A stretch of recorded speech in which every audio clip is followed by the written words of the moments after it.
Hello, hello.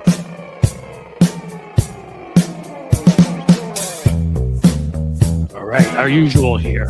You'll have to tell me if you hear me, see me, not quite touch me.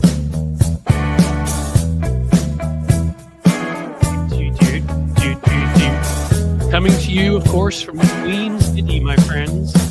Radio City. But, you know, I use video too. You all hearing the dulcet tones of my voice? All I need is a yes, Cliff, I hear you. Or no, Cliff, where the hell are you? Clear and loud.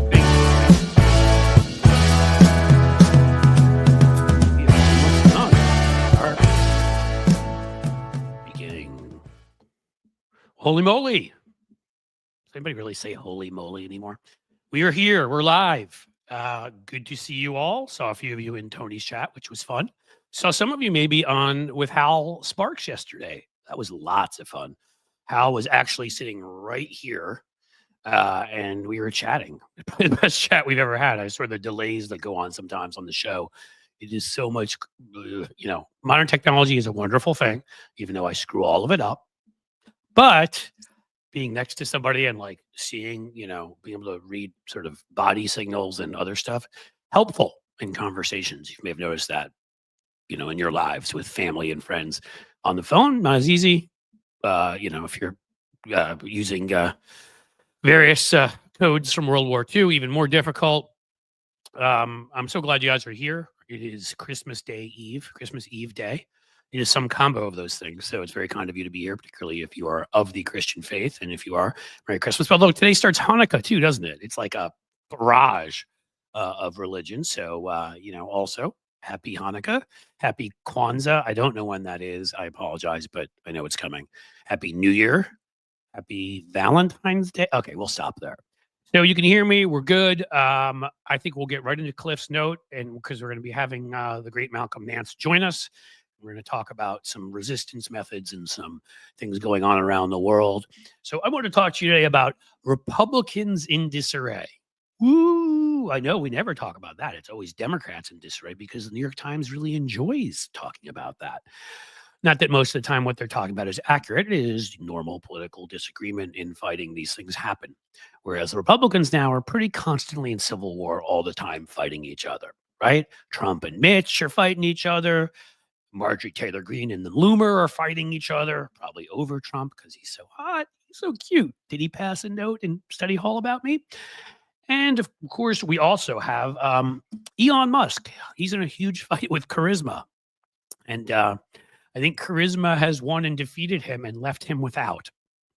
But right now, you've got a number of Republicans speaking out. We saw what happened when Elon Musk sunk originally the House bill from Mike Johnson, and that sent Chip Roy, if you know that bald, crazy mofo, that sent him into a just, he exploded on the floor and started screaming at his own party about how they were responsible for $5 trillion more in debt. And everybody's like, you're not supposed to tell anybody the truth, Chip. You're supposed to hide that. But Chip was just getting started, and he's like, these are Republicans, and you can't make excuses, and we're not paying for 110, billion of it. And he went on and insulted his own party. And I would say it was rather enjoyable to watch it. Big one, though, is Don Bacon. Don Bacon, folks, if you don't know who he is from Nebraska, that 2nd district that we often win in the presidential race. Is a swing seat. And he's been defeated before, but he's won most of the time. He's one of the last of the sort of old line Republicans left who is not MAGA. He has spoken out against MAGA numerous times, and I'm not giving him any medals or awards because he votes with them a lot of the time. But whenever you see like 6, Republicans voted against the rest of the caucus, or 12, he's pretty much always among that group. And he just decided to open up a can of whip arse on his own party, which I thought would be fun to share here. Over at the site Mediaite, if you're responsible with it, they had a whole write-up of what he had to say, went on TV, and made clear the Republican divisions, the fissures, if you will. Not a certain kind of fissures that I can't say out loud here or I'll get demonetized, but I'm getting that. Okay, so Bacon went on with, it's probably Fox, right? Let's see. Who do you go on with? News Nation. They're kind of conservative. I'm not sure what they are yet. but they definitely lean conservative. And he expressed optimism about the next Congress because of the Republicans leaving. Like, that's what he's happy about. He said that declaring the Republican Party would be a little bit better off with, quote, 3 of the most volatile people gone. That's right, 3 of the most volatile people. Who could he be talking about? First guy is a guy named Matt Gaetz. You may have heard of him. A report came out on him recently, and if I were to read any part of that report, I would get demonetized. They demonetized a short that I did about it. I thought I would, I mean, again, there were just so many details in there that were hilarious. I mean, he's awful, and don't get me wrong. You have to find humor sometimes in certain things because he's so horrible. And I hope that he is prosecuted, although a lot of them are state charges, and I trust the state of Florida as much as, well, I trust my state of Ohio right now when it comes to being objective about going after Republicans, and that's a sad thing that we're all living through. But in any case, when it comes to Gaetz, I don't know. I don't know what I can say and get away with it. Let's just say there were ladies involved, and there was money involved, and there were, prescriptions involved that maybe he didn't get a prescription written for. And so clearly Gaetz fought with everybody. Everybody hated that dude. So he was one of the ones. But he's also talking about Stefanik, interestingly enough, and Mike Waltz, who I don't even know anything about. He's a congressman from Florida. Seems like a jerk, MAGA, or whatever. So he had to say, they had an ambitious agenda, but it may shrink now because they only have a 217 to 215 lead, and that's not even true. What's her face? I can't remember her first name, but Representative Spartz, the one from the Ukrainian American one from the Indianapolis area, has said she will not caucus with Republicans. And really, I'm not sure she's all there. She doesn't explain why in any coherent sentence, but I don't care. 216 to 215. Good luck, Mike.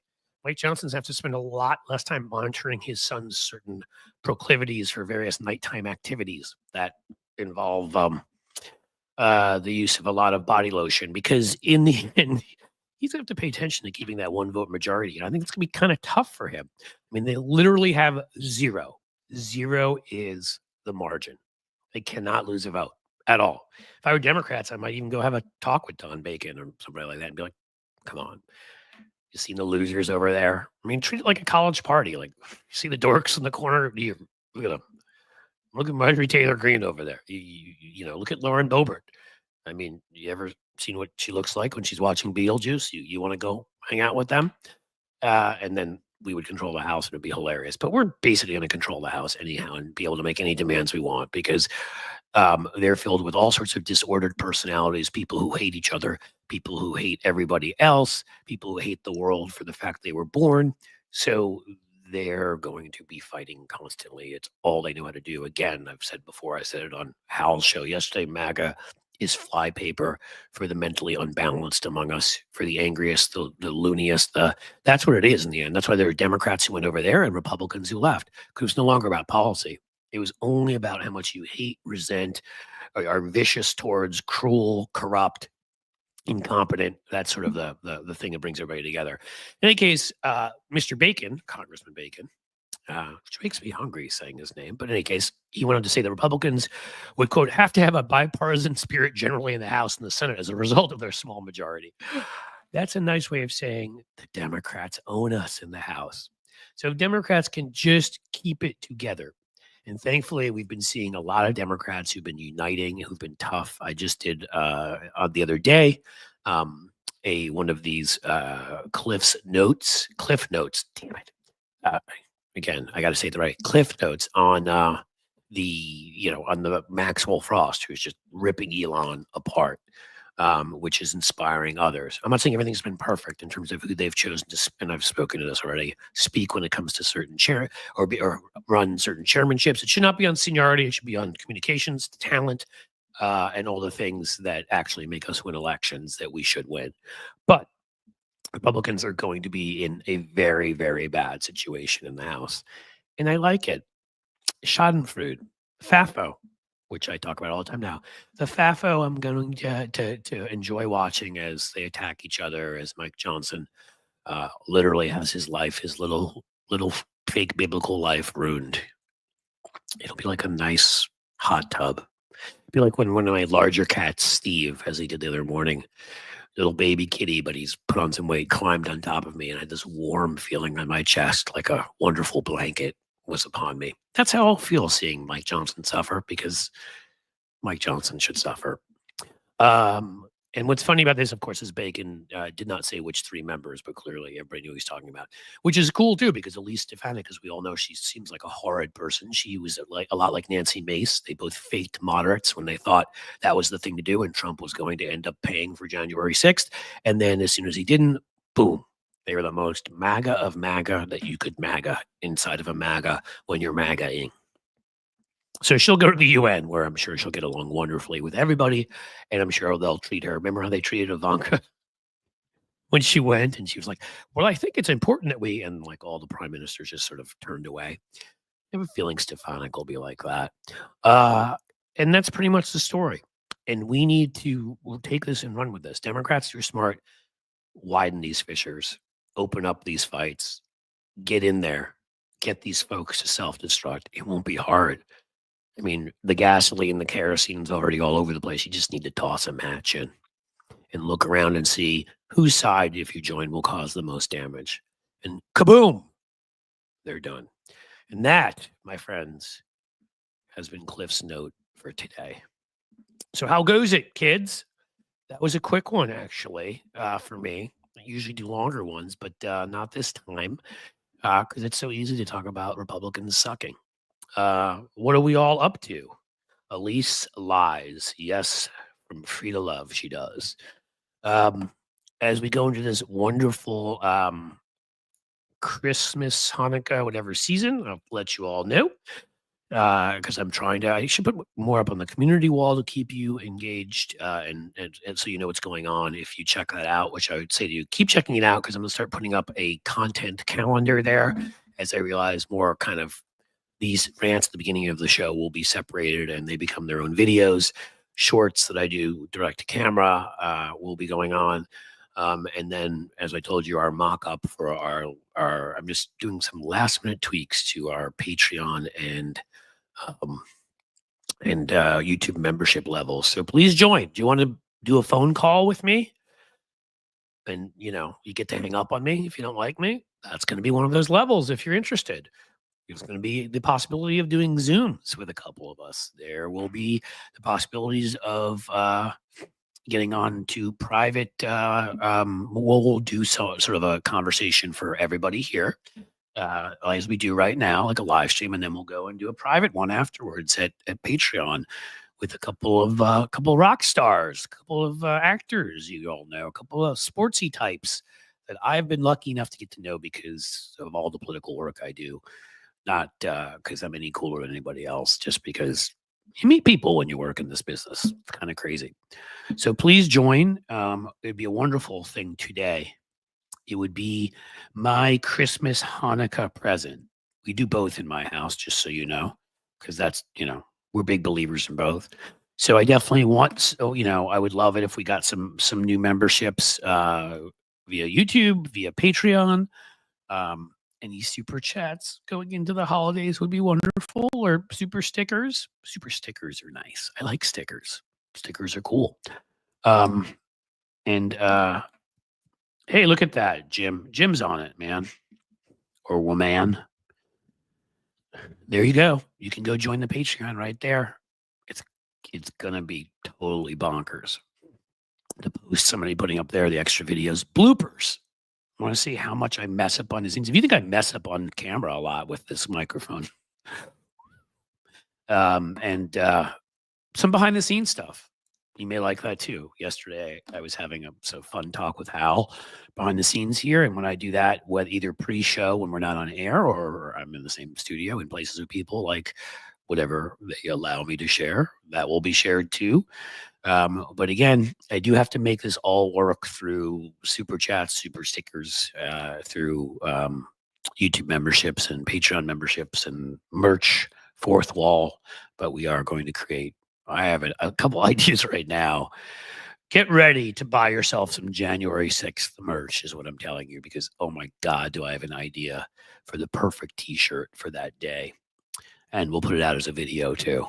So it's coming, folks. It's on its way. Little programming note. I will actually be so I will be off for the Christmas. I hate the Christmas. I hate it. The freaking Christmas. Sorry, I can never think of Christmas again without Melania's little complaining voice. But off tomorrow. I'm going to decide.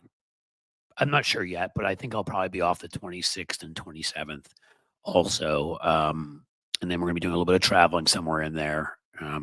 So I will be off then, but I will get shorts and other things to share with you from my undisclosed location. And you'll have all sorts of wonderful stuff. All right, before our friend gets here, let's see what you got. Oh, Peter out of the gate with a $50 super sticker. Peter, you are my dark lord. Really, thank you again.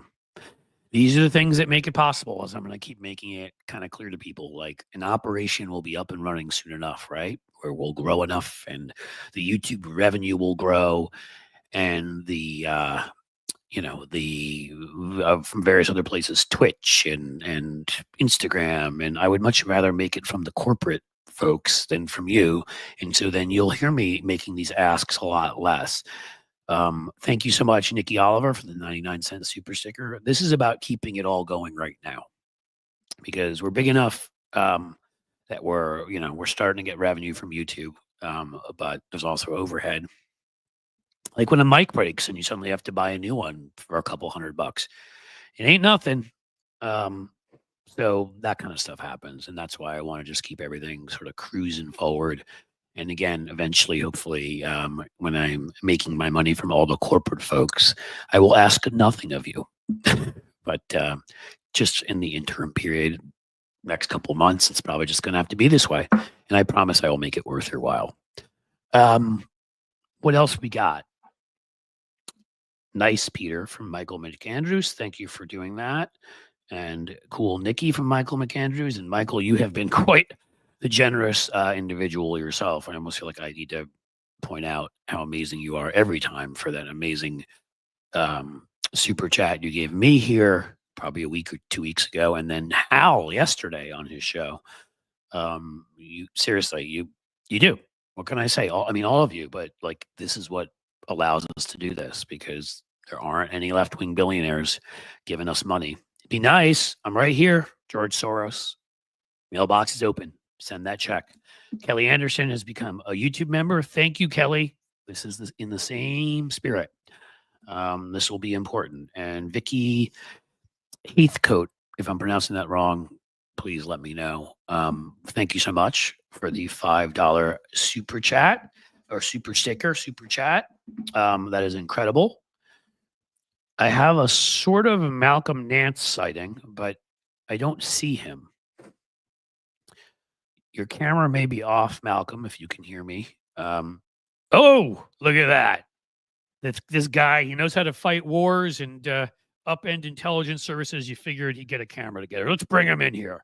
I actually sat there listening to you, giggling, thinking, I'll just keep him hanging.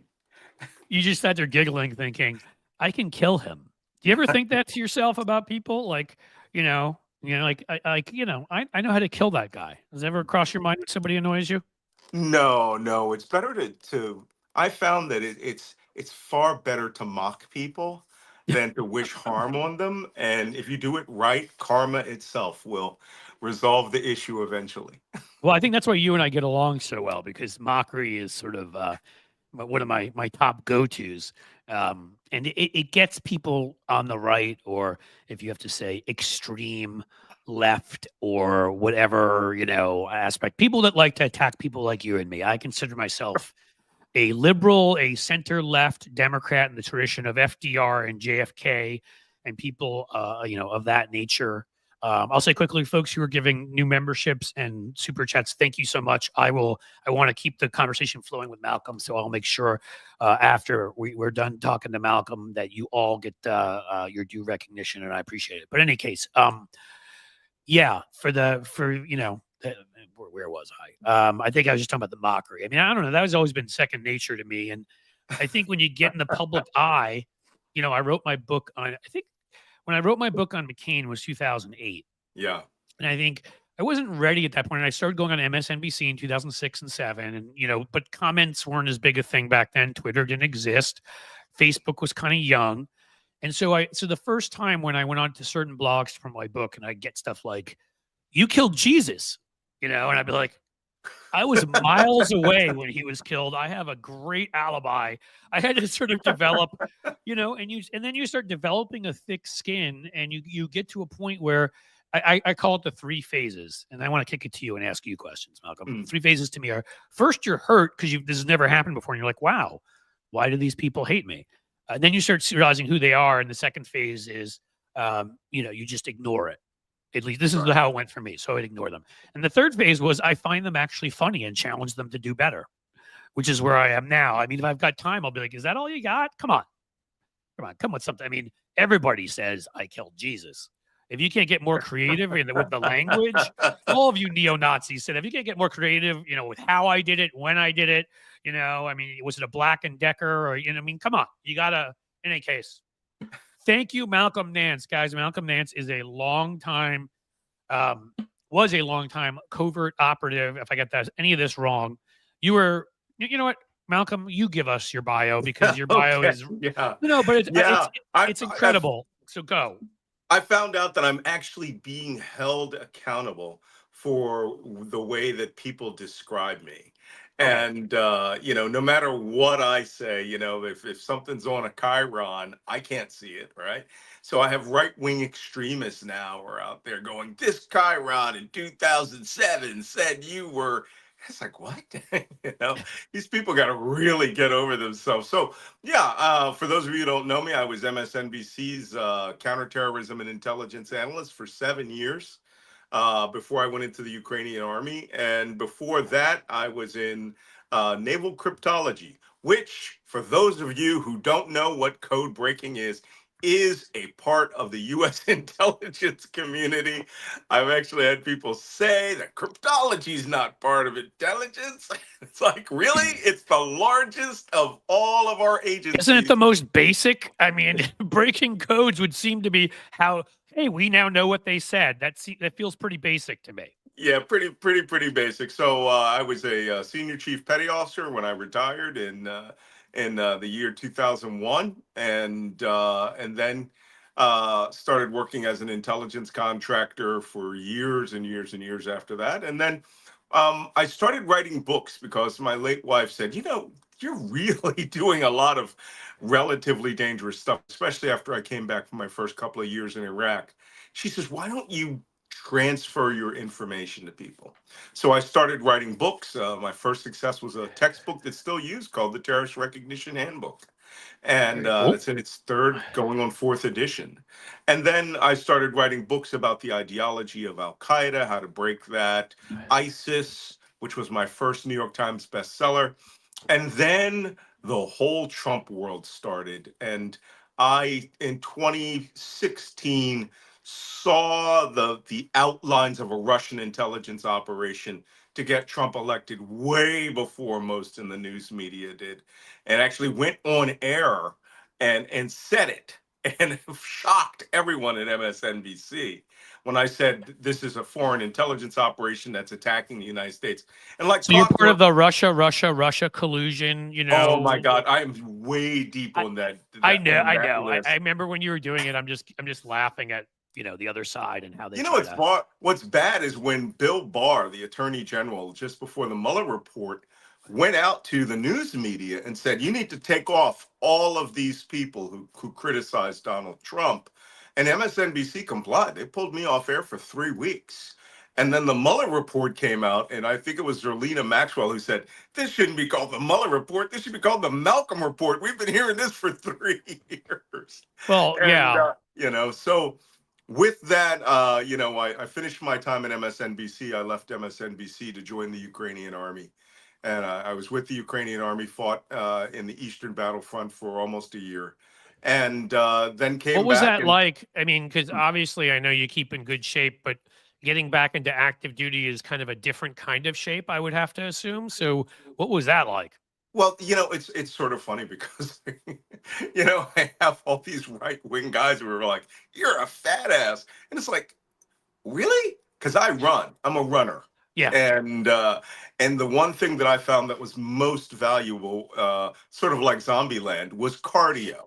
Okay. Yeah. When it comes to falling steel from the sky, you really want to have your haul ass skills honed to a fine degree. Yeah, So that seems about right to me. I would want to be able to run at that point. So, yeah. yeah, I never. I mean, again, they'll call all of us whatever names they can muster. But I always saw it with you. I was like that impressed me more than anything else, just because I have a number of friends who've gone through these, military friends, and I mean, I think I went to background masters in international affairs and Right. studied security, and so a lot of the military guys, a lot of the security guys, are people I knew who were going out there, and I saw kind of what or heard whatever they could tell me what some of them had to go through, and I was like, yeah. I mean, I'm not saying you're old. I'm just saying you're not 20 anymore. None of us Well, are, right? So, what's well, except for the fascinating people in the though, chat who are. But What's go ahead. fascinating though is the Ukrainian army had their limit was 65 years old. And in fact, the first international foreign legionnaire who was killed by an artillery bombardment was a German who had 20 years experience in the German army and was 65 years old. So I was on the young end of that spectrum of the There you old go. guys when I got there. But for the most part, I was fit. I had experience that they wanted. I didn't work in Sure. Ukrainian regular infantry until about 4 months that I was there. I was working in Ministry of Defense Intelligence, doing whatever it was that they wanted me to do. And in fact, one of the things they wanted me to do very early on was recruit international legionnaires. And that's when I went on MSNBC in uniform in the middle of an air raid, 2 in the morning in a snowstorm, and said, Anything else? "Hey, I've Were there weren't any drones over New Jersey too at the time, or no? no, not at that part." And Okay. but we wanted to show the international flavor of the volunteers in Ukraine. And within 48 hours, I was on Russia's top state TV show, Olga Skabeva, who is the propagandist. The phrase they call her is Putin's mouth. Ah, And if yes, I've heard she of her. says Yeah. something, Putin told her to say it. And Olga Skabeva does an entire program about me by name, former US Naval Intelligence, went to Ukraine. And the people I was working with, the Ukrainians, were like, "Oh, listen, this is fun. Now they know who you are." And I thought, Right. what are they going to do? Invade Ukraine to get me? They've Right. already done that. There's nothing you can do. Shoot cruise missiles. So, but they used to joke, if you get a cold, Moscow did it. If you fall and skin your knee, Moscow did it. If a truck runs you over, Moscow That's did right. it. No, I'm well, like, okay, I get the message. All right. I'm going to be right. useful after my death. Well, yeah, I know, right? Like no fifth floor hotel balconies and no tea. Stay No. away from it. Stay away from that stuff. But I mean, the amazing. I mean, I'm thinking about it, and I'm just thinking common sense wise. So, right, they would throw you up there in their minds, they're playing to big bad America. See, Ukraine is evil. Big bad America is on their side, helping them. Look at this naval intelligence officer who's there to help them, and I mean, I guess that's all it was about, right? They wanted to blow you up. Yeah. Oh, Not and blow. Well, they wanted to blow you up too, but they wanted to blow up your personality and your existence there, because that's a way of being able to say the U.S. is behind all of this well, kind of thing. fast forward to 6 months later when we were in the Kharkiv counteroffensive. I made a clip of video where I was on the front, and then the artillery. I mean, the front collapsed so fast that artillery moved up to our forward battle positions. Where they should have been 20 kilometers behind us. And so we're sitting there, and this artillery starts to shoot. And I made my famous "What now, bitches" video, and boom, that hit Russian state TV for 2 weeks nonstop, where they literally, first off, I'm insulted that they couldn't remember that I was the guy they did a program on in April. Come on, yeah, I would have been like, And they come on, go, guys. here's black English-speaking NATO officers leading the Ukrainians, and they're the ones who Right. smashed our front line. And I'm like, call Olga Skabeva. She'll remember me. Right. Of course. I No, forgot. Right. one They have to black play guy to looks just like. racism too. Of course, you're black. So that, I mean, I can only imagine if I was there, they would have been like the Jew who's, I mean, they play into Oh, all that they've kind of done garbage. that. We've had Yehuda Ben Aria, or no, Ari Ben Yehuda was a mixed race Jewish fighter Oh in the gosh. International Legion, and they were like, Mossad is funding this, Right. this unit. We were like, hey, Mossad can fund me. Bring I it know. on. We could use anything they'll send, and but that's how propaganda works, right? Right. Right. And I mean, you saw it with Zelensky. I mean, obviously that's a gift to them. His being Oh, Jewish yeah. is something they've blown up as much as they can. Because I mean, this is the place of the protocols of the elders of Zion. And That's I so know enough. You could, I'm sure, give a recitation of all of it, write a book on it. But the Soviets very much used anti-Semitism in the 60s and 70s yes. because that was part of their plan to split the Western Alliance. I mean, Yeah. And and anti-Semitism in Russia is so deep and so historically yeah, ingrained. Protocols of Elders Design were written, I believe, in 1905 by yeah, the sounds about right. Tsarist intelligence agency, the Chekists, and the Soviets were like, "We can run with this." Yeah, right. I mean, they'll just keep it going because you're right. If it's so deep in a culture where they're saying that they can keep I mean, people love to play on ancient animosities, right? I mean, Mm, I'll never forget. And again, I know a lot from my background. You're the mm, pro. So if I say anything, correct me. I don't get sure. offended. But I'll never forget with Milosevic, for example, trying to point out when he was going to kill Bosnians, like that they had taken this land from him in 1320 or whatever it Oh, was. It was still playing on that animosity over that. It was just amazing. yeah. When I was in Bosnia, which was really surprising why they put me there, I was more of a resource, an intelligence resource manager. Let me use phrases like that. Yeah. Until the the Arabs and the Iranians started showing up in the Bosniak army. We realized one of the phrases that I had optimized for my briefings was that I had gone to Yugoslavia in the mid 1980s. I think we were only the second U.S. warship to ever visit since Yeah. Tito, since 1945 or something. Yeah. And we were there much longer. The other ship was there for a day. We were there for almost a week. And we took the tours. We went up to Sarajevo. The Olympics were just happening, and Yep. all of this was going on. And I learned this. Yugoslavians are Serbs that don't go to church, Muslims that don't go to mosque, right?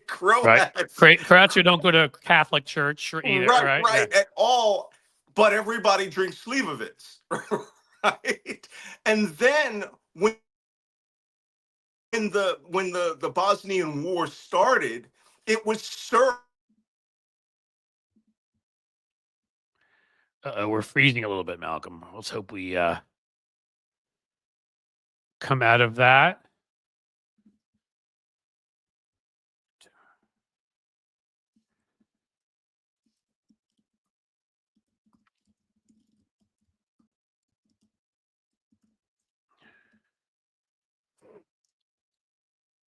Okay, Malcolm froze. I will send a message. I assume he knows, but I'll send him a message and say maybe he should call back in. I do have this on my highest. What do you call it? Yeah, he's gone. Okay, he'll come back. I do have it on my highest internet, so it's not a problem because my internet here, when I'm on the good one, is pretty fantastic. So you can all still hear me pretty well. Yeah, I'm good. Malcolm froze. Okay. Um, I'll shoot him a note and maybe he'll come back on his own because he is an entertaining dude. We don't want to lose him. Um, come back whenever you can. It was probably the Russians, guys. You know that, right? I blame them for all of the freezing. Yeah, see, there we go. Paul Young, or I'm sorry, I got to give credit to Jason Zeha, if I pronounce it right. Beat me to it. It was Putin. Oh, no, you said I got loud and clear. Well, that's good. Quantum Cricket, thank you. It was Putin. Or Elon, yes. Well, Elon and Putin are sort of interchangeable at this point, except for Putin actually has more personality, which is sort of embarrassing. Malcolm, that's why I loved talking to him. He's done things, man. I thought I'd done things, and again, as I think I told you all, I had a certain level. I don't even remember; it wasn't high of security clearance to go and just do democracy promotion work. When I would speak to foreign dignitaries and journalists and students and populations on TV and whatever. I did a big trip to Romania. We're on the edge of Ukraine, in fact. When we were in part of Romania, like right on the border that reached Ukraine, we're speaking to both. And then these digital video conferences that I did, where I didn't even have to leave anywhere because this was pre FaceTime. It was the coolest thing in the world. You could actually like talk to someone and see them on video. Yes, I'm old, guys. No, I mean this was like the 2000s. I want to say 3, 4, 5 period.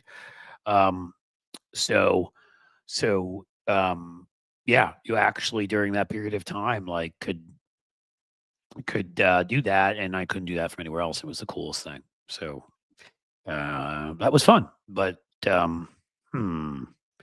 your sound is good, Cliff. Yes. Well, this is the new microphone, by the way. I was borrowing the one from the guy down the hall, and it was so good that I got another one.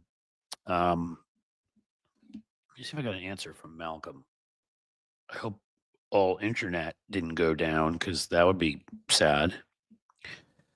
I'll check if everything is okay. Luckily, I'm here. Oh, we get him back. We got the man back. I'm going to add him to the stage. There you are. We just guessed it was Putin that did it.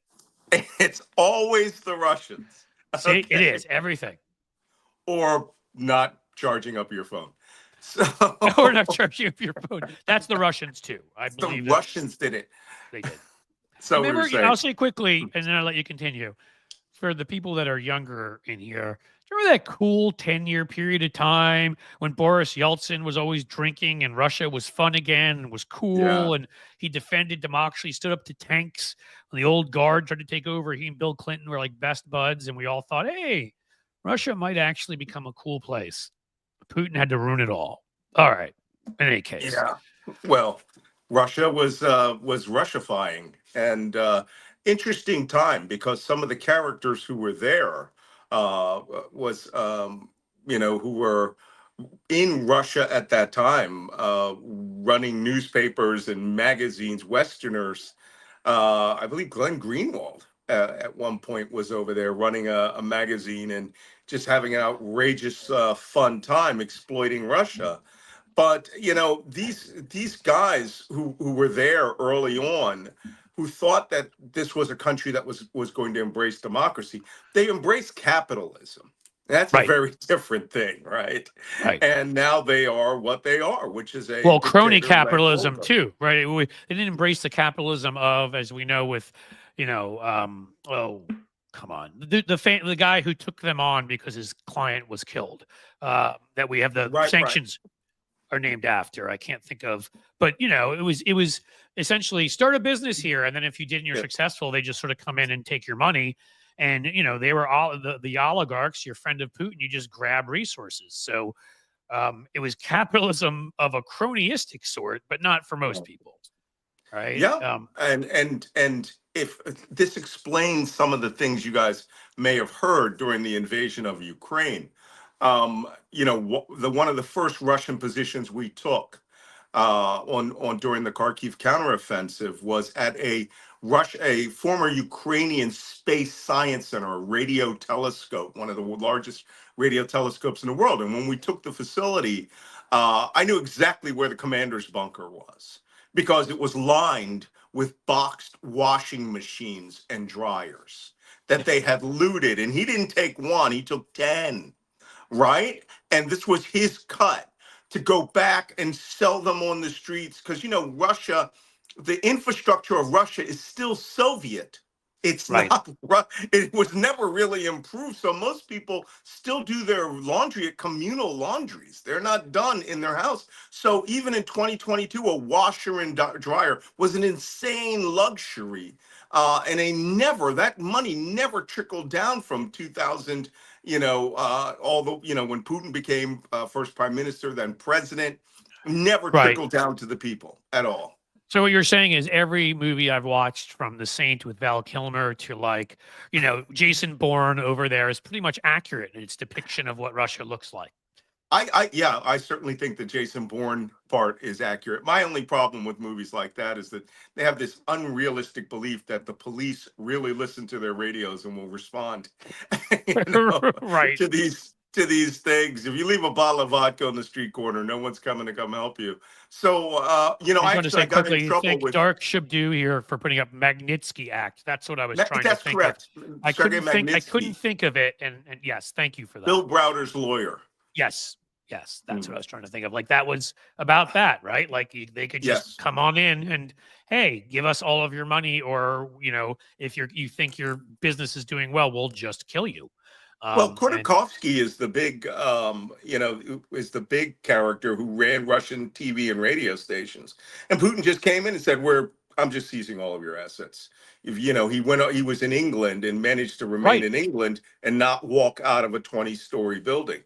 So, Nikola Khodorkovsky is very, very lucky to be alive, even though he lost everything.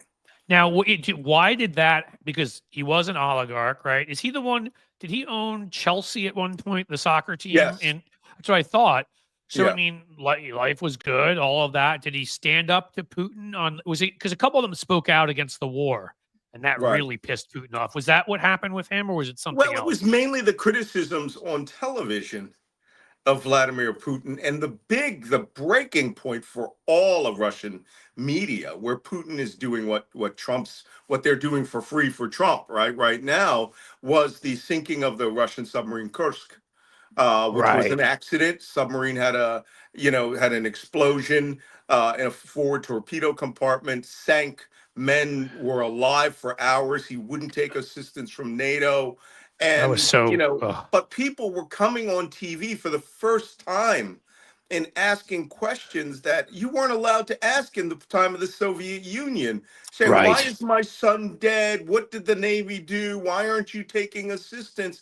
And Putin was like, we're putting an end to this. This is, sorry, my no, fix it as you will. Just make sure it's charged, and we're all good. Charged it is. And he said, we're going to put an end to this, right? And then they seized Channel 1, which was the top news channel in Russia, and turned it into a variety show channel, action films and variety show. Therefore, he got rid of all criticism of him in one fell swoop, and he just seized everyone's assets. If you were a billionaire and you criticized him, he just took everything. He nationalized your assets. And I assume if they did like a mockery of him on the variety show, we'd have a V for Vendetta type situation. Oh, yeah. Where they were just coming. They're not going to let that happen. No, not at all.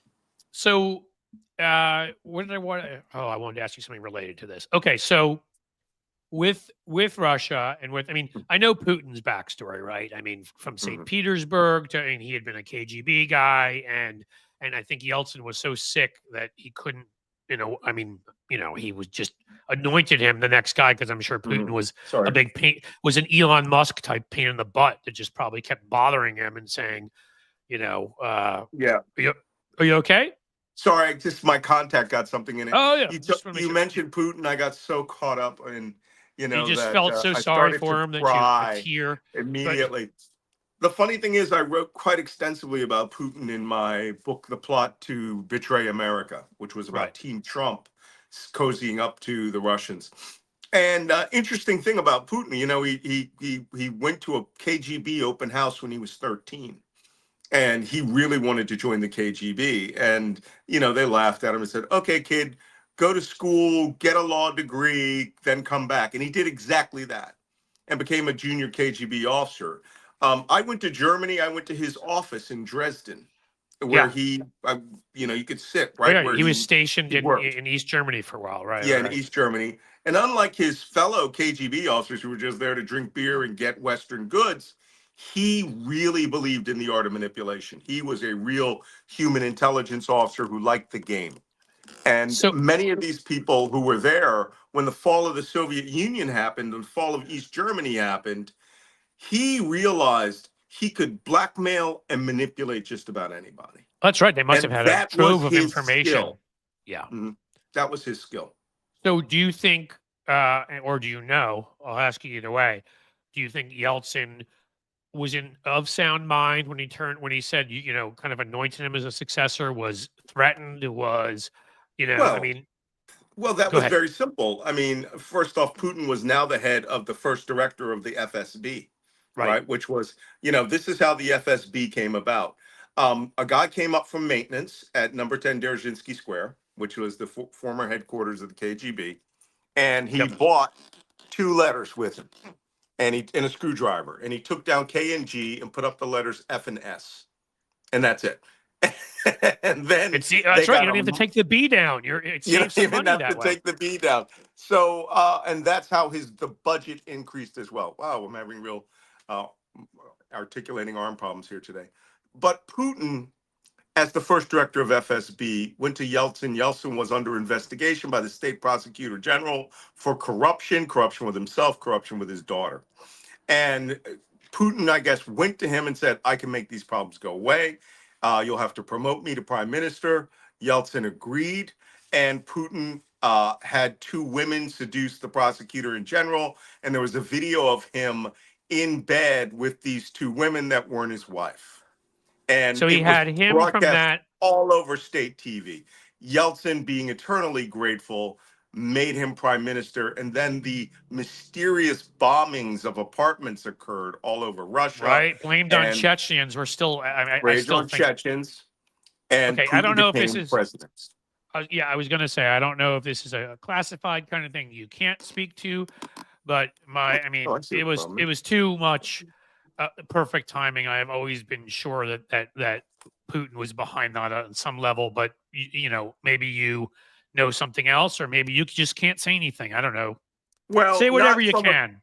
not from a classified basis, just only from my own research and writing that Putin, there was a lot of evidence, two incidents where FSB officers were caught planting explosives. And one, they claimed it was an exercise. The other one, the device didn't detonate, and they were there trying to take the explosives out, if I'm not mistaken. So it's still it's not a conspiracy theory. I mean, it all worked in Putin's favor. It was the Well, and Reichstag if there's fire that they evidence needed. too, right? I mean, I'm sorry, there can be a lot of people involved in a secretive, plot, and if there's evidence of it, like there were secretive plots to kill Hitler. Sadly, they Right. failed, but they weren't conspiracies. I mean, they were, if you use the term in that way, but it wasn't a conspiracy theory. It happened. Rommel was killed because of it. I mean, Right. Yeah. it was legit. Well, so yeah, I mean, I've always believed that. And I always wondered about the Moscow theater too. Do you think that Yeah, the was Novossiysk theater siege. No, I think that was legit. okay? I had been tracking Chechen rebels and Chechen operations, and for quite some time as part of my. As a matter of fact, the first place I ever saw them was in Western Bosnia, right? For guys who had fought the Chechen War and had come as the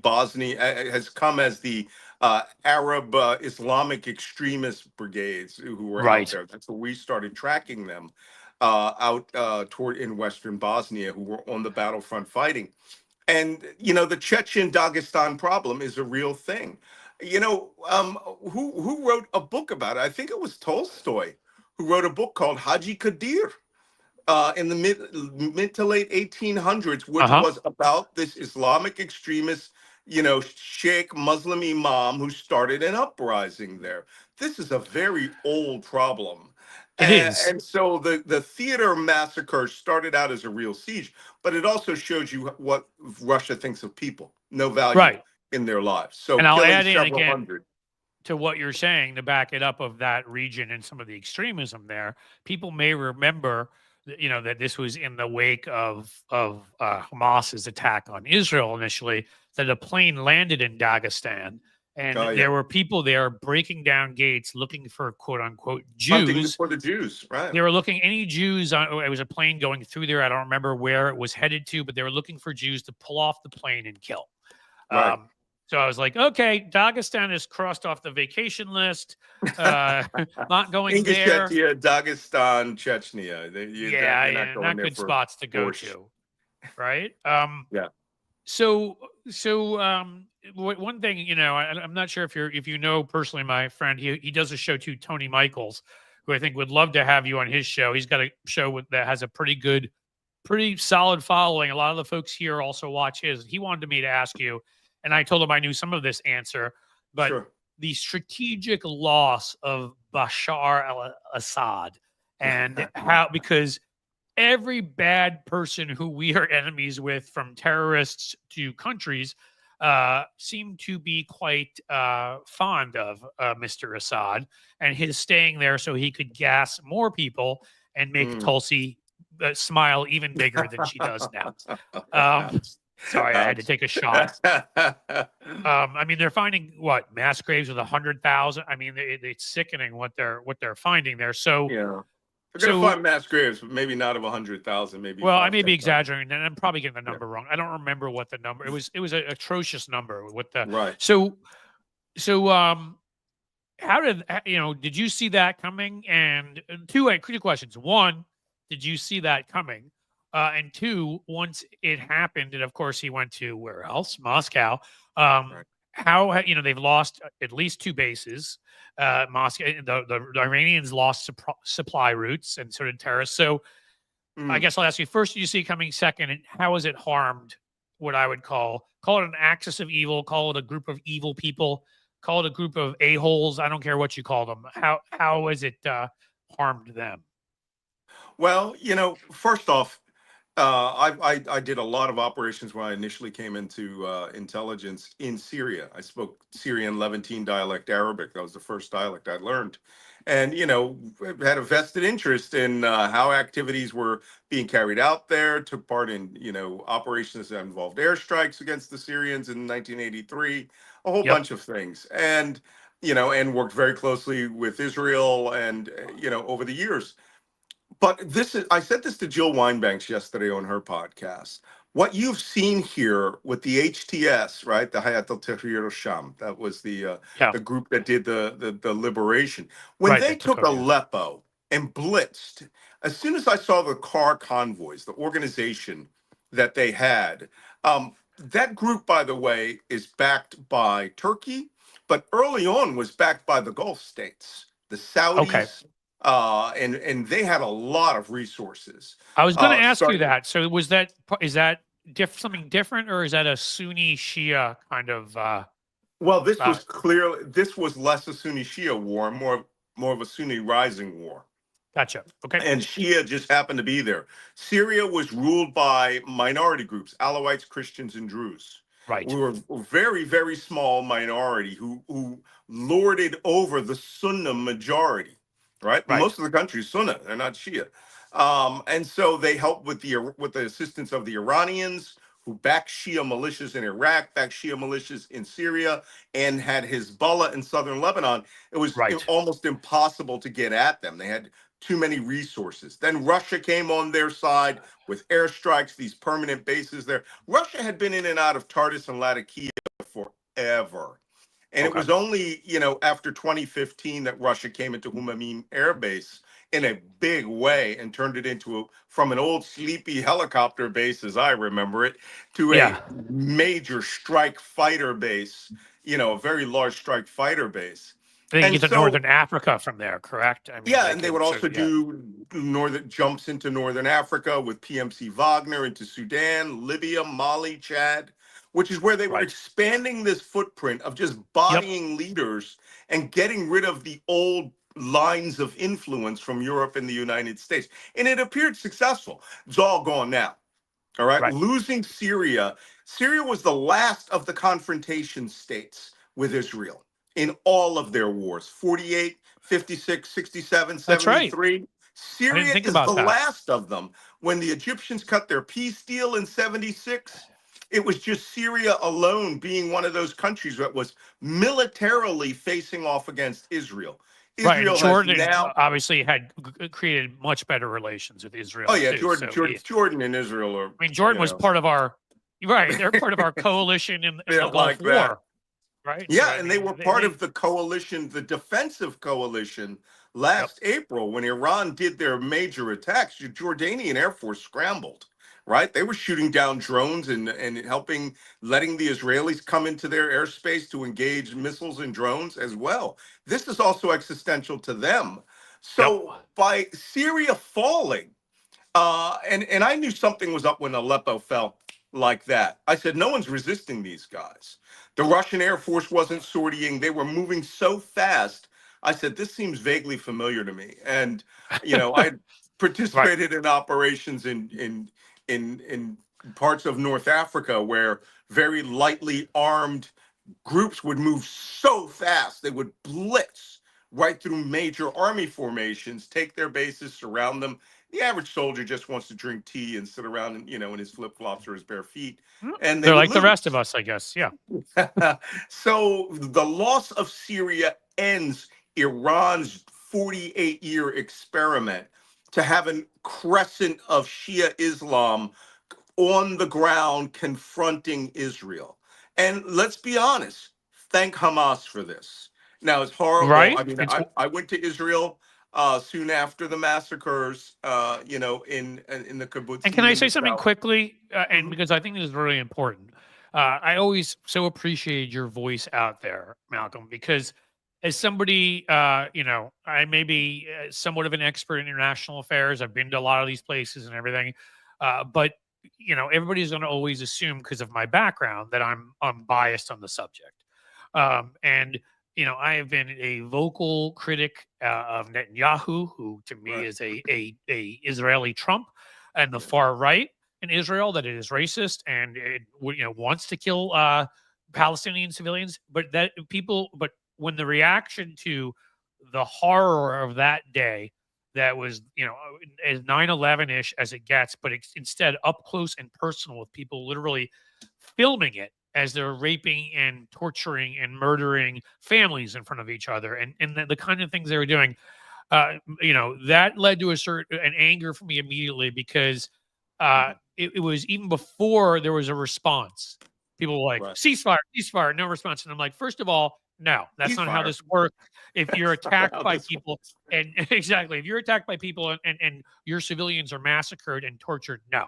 But second of all, when you started to see sort of some of the elements of the Free Palestine movement. Look, not wanting Gazan civilians to die, I agree with that. Not wanting Mhm. anybody innocent to die, I agree with that. But the people that didn't see this for what it was, who I just don't think had the foreign policy background, which was an obvious op from the beginning, Hamas supported by Iran, Iran supported um, by Russia. Russia. And I tried Mhm. to point out to people, and you helped me amplify when I was doing some of this work, when which Russia was trying to get people to look away.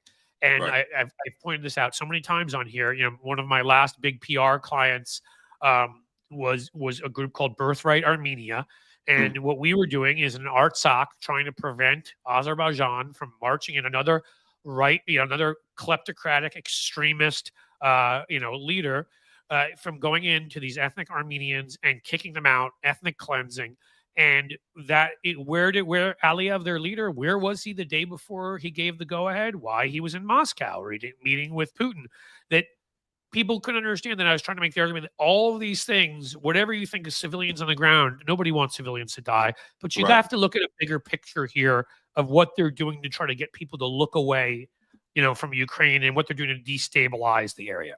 So from Well, I there, I'll mean, kick it to look, you because I appreciate sure. you speaking out, and trying to explain to people what was actually going on there. For a very long time, my pinned tweet on Twitter was, "Do I look like I give a flip?" Right? I I made a loved it, mistake in by the the way. spelling, Yes. and it was like, why should you listen to me, a guy that's worked in the Middle East for almost 40 years? worked on the ground, fought multiple wars over there. Why Right. listen to me when you can just listen to people who have hashtag Free Palestine on Twitter? Right. And it was ridiculous. My philosophy comes from, precisely as people know me, the counterterrorism perspective. This was an invasion of Israel. They attempted a genocide because their ops orders. I don't have it right here. I think it's over on a table over there. I have a copy of all of their operations orders at the max at the theater level for every Hamas team that went in there. Do you And rule really? one, You got. I yes. won't ask you how you got a hold of it, but Oh no, you that's got. fascinating. I went out with the Israeli army. I went, and they photocopied for me color copies. First, we went through a lot of the material that they had on their operatives. Your army sucks when I got 3 of your battle flags you were supposed to raise in Jerusalem. All right, covered with blood. So you suck. But Well, these I are may have to pay you terrorists. some money for one of those Oh someday. no, but they're terrorists who invaded a country Right. like ISIS and attempted to slaughter every man, woman, child, dog there. They killed a tribe of 78 Muslim Bedouins. And they said, you're no better than Jews because Right. you remained on this side of the border. And let me tell you, the one most powerful thing, I've said this 100 times to people, Steven Spielberg needs to make a movie about what happened on 10/7. He Because does. I After was he made watching the Munich and some videos. other related things, I think he could do a really good job with it, probably. Yeah, but I saw the videos and I was like, here's, Palestinian teams moving through Ashkelon. I'm like, Ashkelon? I've been to Ashkelon. No one should be near Ashkelon. Right. Nope, they were flowing through by the hundreds, thousands, actually, a 3,000 man assault force. And they decided they would kill everyone who was there. Christians, Muslims, Jews, Buddhists. They slaughtered the 21 Thai rice workers, right, on video. I have the video Yeah. of them shooting them to death. Children Uh, at a peace festival who were oh actually my saying, God. "Let's have better relations between Jews and Palestinians." That was literally the point of that festival, and they show up and they gun them down and kidnap them and rape I them. know. Yeah. Yeah. And I've been on the side of the Nova Festival. It's horrific. But what you see here is you saw a terrorist invasion, and then you saw the terrorists get slapped back. Hamas, and I've written several substacks on this. One of which was entitled "Hamas Needs Dead Babies," and their philosophy was: we push out, we kill, we What's the grab what name of we your can. Substack? Just quickly, I want to make sure everybody here Yeah, can it's called Special Intelligence, and it's at malcolmnance.substack.com. Hey Jim, Jim is in there. If you can find, you may have already put it up, but Malcolm's Substack and some of his information for folks here to look at, that would be great. Yeah. So Hamas's philosophy was, we will bring the war back to Gaza. We will go underground. And the people above them, and this is where the news media was wrong. They kept saying Hamas was using civilians as human shields. They were not. They were using them as human sponges because they knew that those bombs would have to fall through apartment complexes or within the blast radius to get at the tunnels. And they Yes. didn't care about who was above ground. So they sacrificed and they said it themselves. We need the blood of the dead civilians, the dead martyrs, to act as our revolutionary fuel. That's what Now, they said. And they don't care. They needed dead babies on the Israeli side to get the Israelis to carry out their no, operation they're a of death cult. They're yes, medieval. The absolutely. manner in which Absolutely. the manner in which they slaughtered people is the kind of thing you see in medieval, wars and that. I mean, it was horrific. So I guess Well, it was so. Go ahead. ISIS-like in its execution. And Yep. I was one of the first people to hashtag, Hamas equals ISIS. And I had Yes. people, I got into major battles Oh, with I know. people in news media and academia. One guy is a professor at Georgetown University, right, who wrote a book on Islamophobia, came at me and called me something like a Zionist loving da da da da da. And I went off on him. I was like, before we go one step further, you will apologize to me with your racist, racist diatribe. Now, tell me, all right, tell me that you reject the mass murder of Hamas. And I held his feet to the fire for about 20 tweets until he finally reluctantly came around and goes, oh, no one wanted to see the killing on 10/7. Really? Because a lot of people in the United States did. And a lot of people who claimed they were allies of Free Palestine couldn't spell Gaza, right? Couldn't point to it on a map. Couldn't tell No, you which and you know what hemisphere it was else? When I tried to get these very same people, because I care about human beings. So when in. I Yes. would try to, from my foreign policy knowledge, point out what was going on, in Ethiopia or what was going on in Right. Sudan. When I would Sudan, point out right? what was going on to the Rohingya. Right. When I would point, and I don't care because I can find every different race, every different religion. When I would point out, what Modi was doing. When I would point out, and then the big one, what was going on with Armenia, Armenian Right. Christians, again, one of Right. the oldest Christian civilizations. So there was no free Crickets. Armenia hashtag. There are no kids on campus who are out there doing that. And Yeah, again, it and doesn't. Go ahead. what's worse is, I spent a good piece of my career. I mean, I grew up in Philadelphia. I was a Catholic kid that grew up in an Great Orthodox Jewish town. neighborhood. That's where I went You know, to college. Jim's always the best cheesesteaks. We can fight right. that Where'd out you if go you to want. college? Where'd you go to college? I went to Penn, which You went uh, to Penn. Yeah. you know what I should have said? I went to college the same place as the guy who shot the healthcare CEO, the entire Trump family, Elon Musk, Cenk Uygur, Frank Luntz. I swear to God, at this point, I don't even know if I want to admit I went to Penn anymore. I'm only proud of John Legend. We have John Legend, and that makes me happy. Otherwise, Penn, man, I can't even imagine being in the Penn, the department of alumni relations and communications, and trying to be like, after dealing with Elon and Trump, they're like, my God, somebody just shot the healthcare guy, and he went to Penn too. Like, I mean, I can't even. Yeah, Case, well, as I was saying, I grew up in Philadelphia, as a Catholic kid in an Orthodox Jewish neighborhood. So one of the first things that I had learned about, my dad was a World War II veteran. And, he imparted upon me the horror of the Holocaust. And I found it just offensive that people were coming up to me and saying, what's happening in Gaza is a genocide. Well, I've seen the locations of genocide. I've And been we have to somebody who's been Auschwitz, saying that in the Dachau. comments here, Malcolm, and I was going to highlight it. I didn't think he deserved that, but I'm glad you're addressing this, because as much as we think as any innocent civilian dying is horrible, I want you to address that charge because I think it's ludicrous. Go ahead. Well, the funny thing about it is that, I've seen these places. I've been to Dachau. I've spoke twice at Auschwitz. I actually went to a conference. I spoke at a conference called Never Again, Really? In 2019, that was held at Auschwitz, where they kept seeing all the signs of a rising global authoritarianism. So I met people from Rwanda. I met people from Bosnia, places where people have put it on the table. We will eliminate all of you. Survivors from Cambodia. I went to Kampuchea the week after Khmer tourism Rouge. opened. I mean, that's a genocide. I went there in 2000, in 1996, I want to say. They had just opened up, and I met the brand new Minister of Education, who I asked him, it's a 45-year-old man. I said, how are you alive?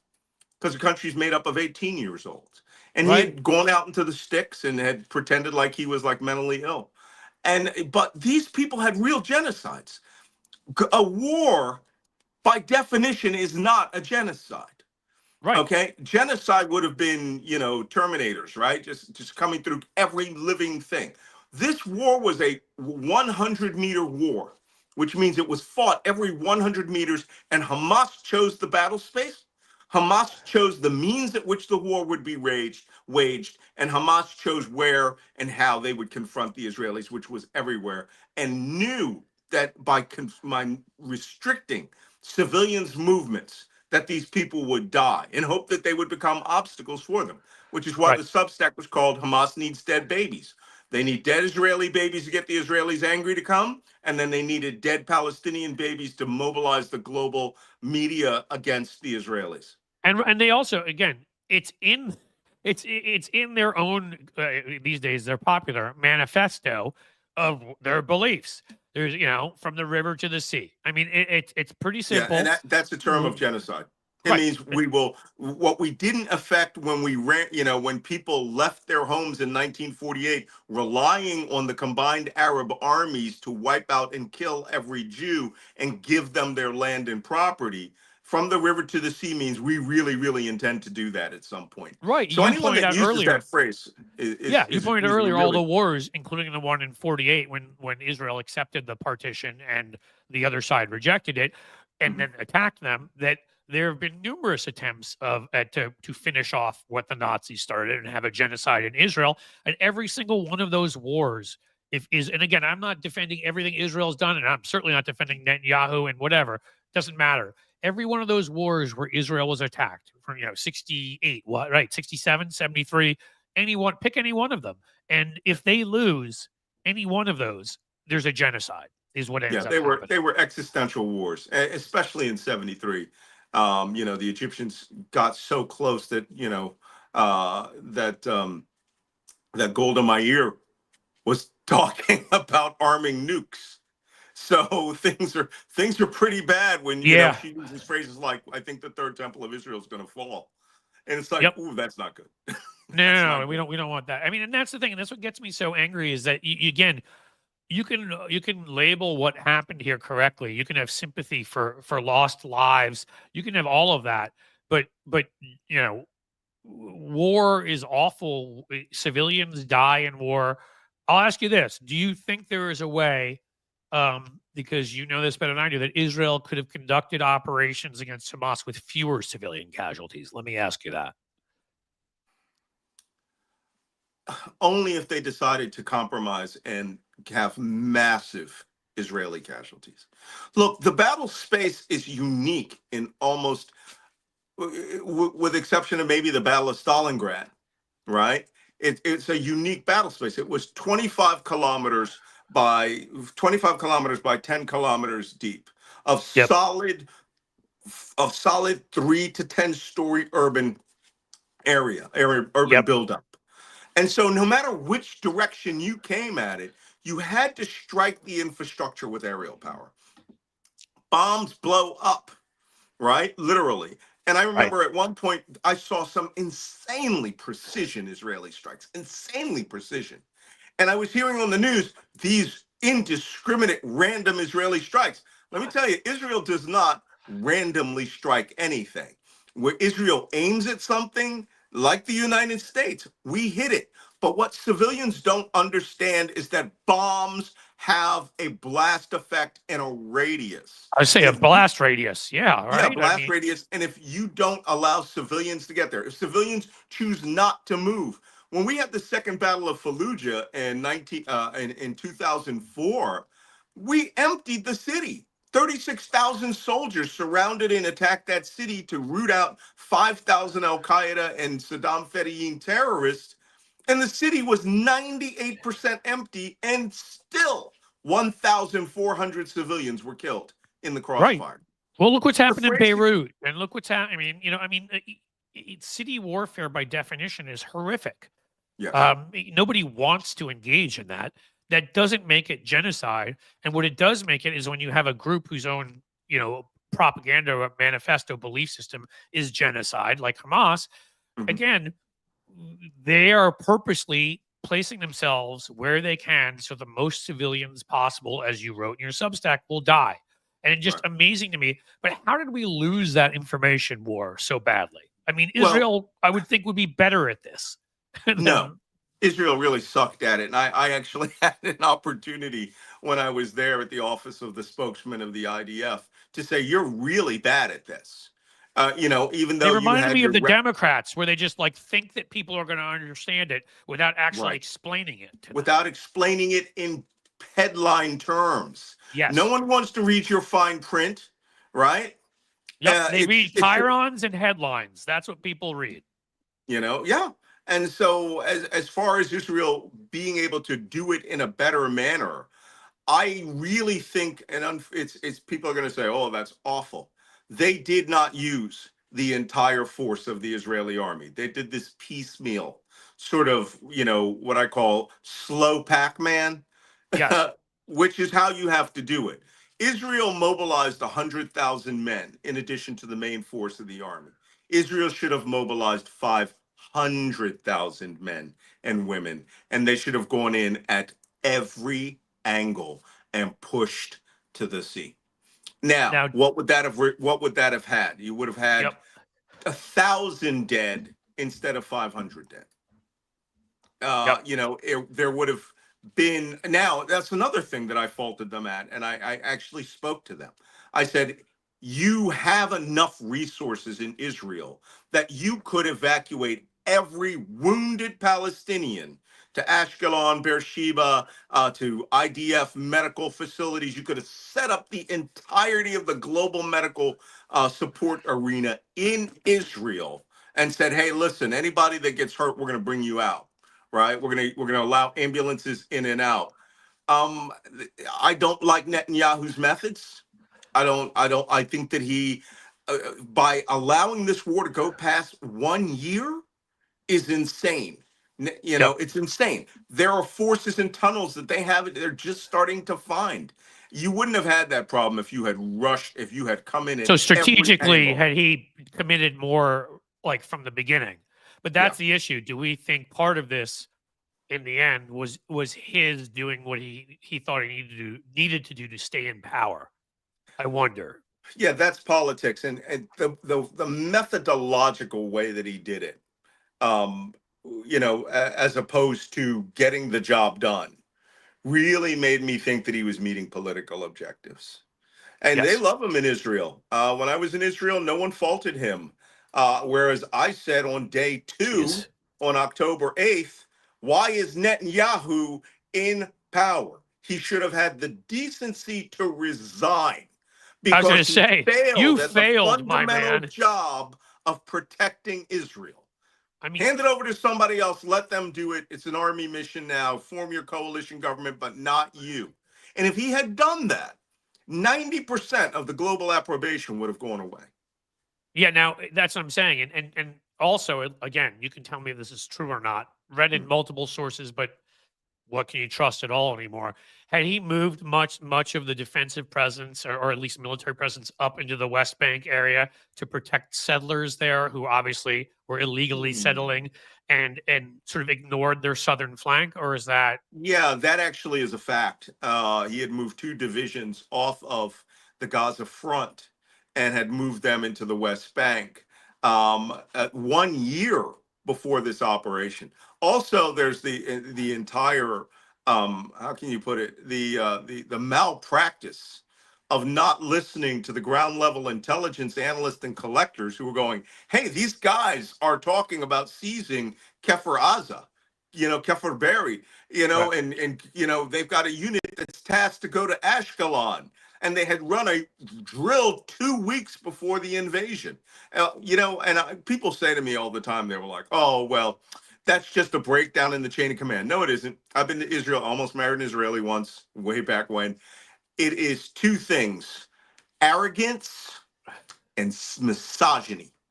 And let's be honest, they can be a little misogynistic over there. Yes, yes, And they they don't can. want to hear from some junior lieutenant or major who comes to them with this revelation, because their arrogance says this, right? They wouldn't dare. Well, when I approach an intelligence target like this, my mindset is always, oh, they could get away with this. So Yeah, what do right. we do to prevent it?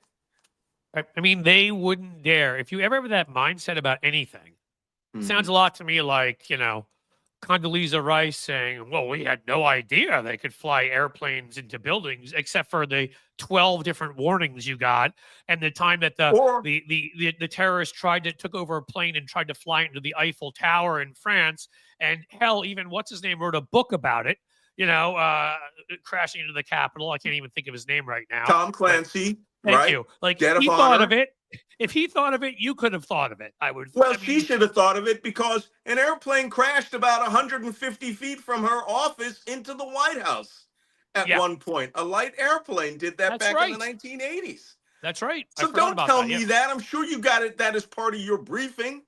But this is it's not a lack of imagination. It's a lack of your imagination Right. being able to process what your intelligence community is telling you.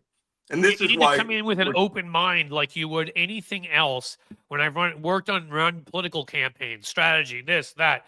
If you come in with your biases and you're so sure that this couldn't happen, that's when you lose. yeah, You should be open to the absolutely. idea that anything can happen. Let your intelligence, let your data, let experienced folks tell you what's going to happen, and you figure it out from there. It would seem to me. Right. But Absolutely.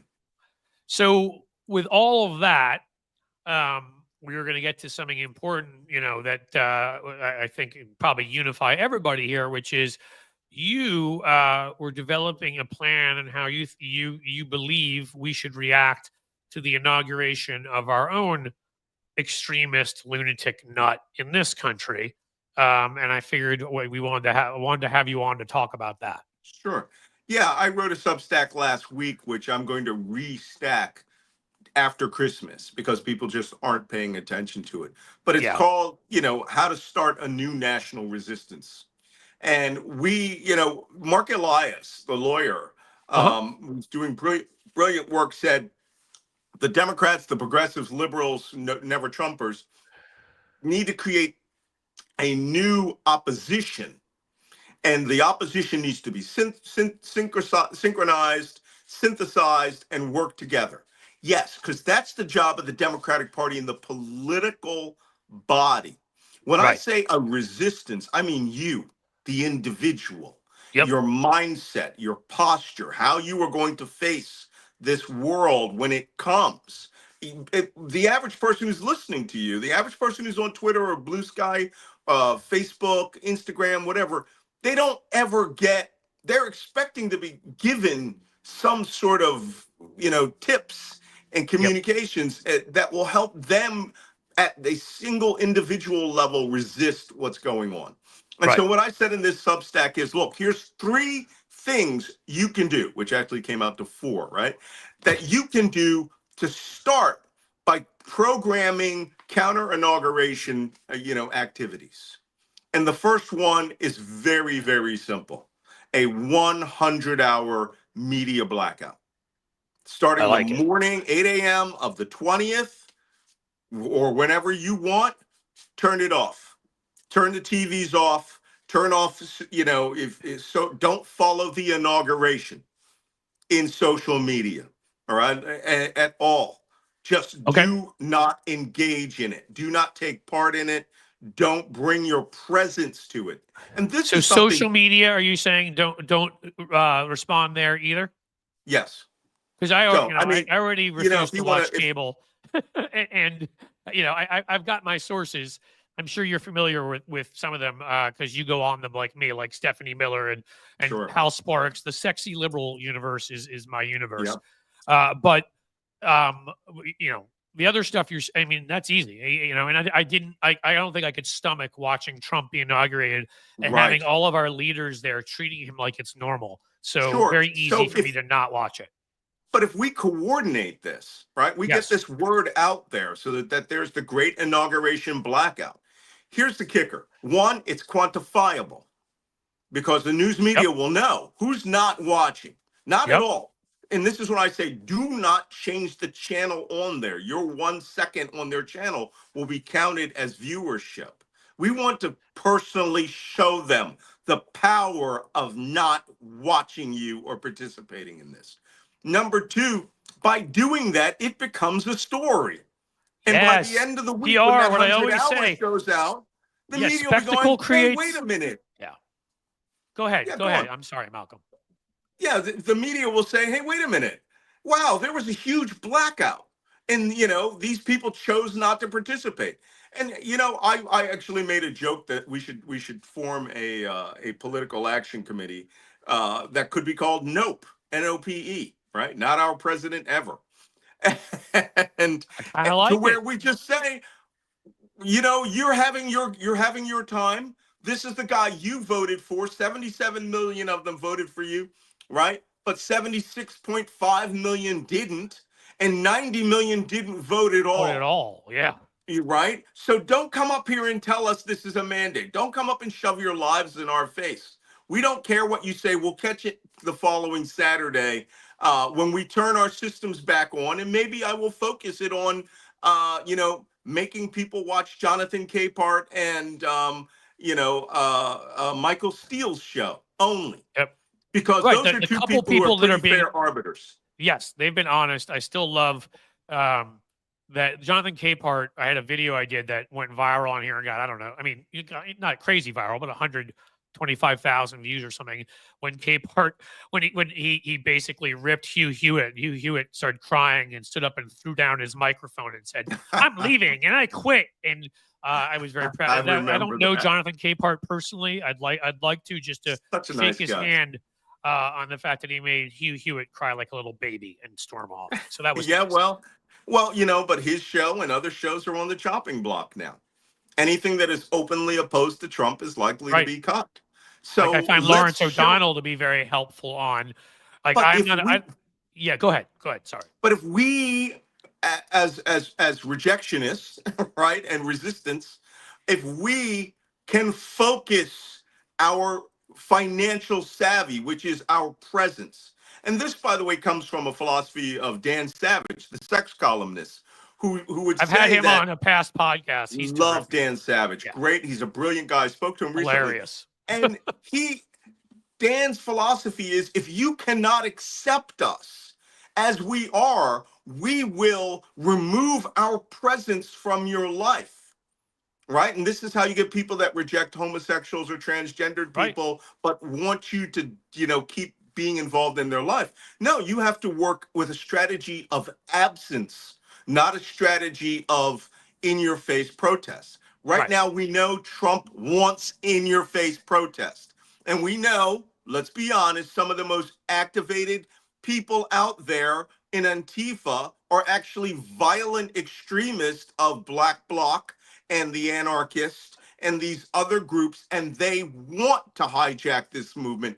And the Trump at 1 minute past 12 on the 20th will have all the authority to use any violence and force of the United States government he wants. So don't be there.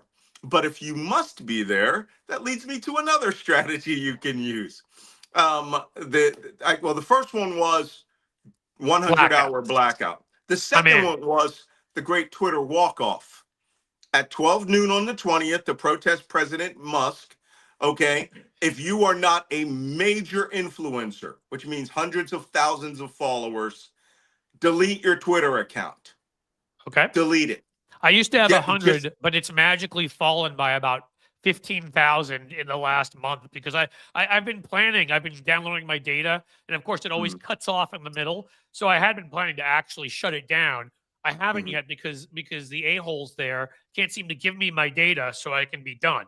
So once I do that, I was going to do it, but I'm happy to wait till if that day has more impact. I'll wait till that day to do it. That's fine with me.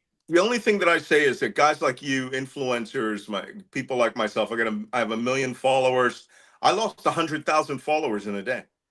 That's how many bots were following. I believe it. I mean, because if you think about the percentage, if I had, I think where I topped out, I hit, I think around 100, 101, something like that. If you think about falling from that to wherever I am now, 84, 85, pretty easy math to do, 15%. right? If you're doing, I mean, it's pretty easy math, right? 14, 15%. I mean, I would expect you would have lost, if you had 1 million, that you would have lost 150 or something. I mean, like it's clear that people, it's a combo. I think people leaving, bots stop following because they were trying to mess with us during the election. Yeah, mine was straight up bots. 24-hour period, 100,000 disappeared. There's a light switch.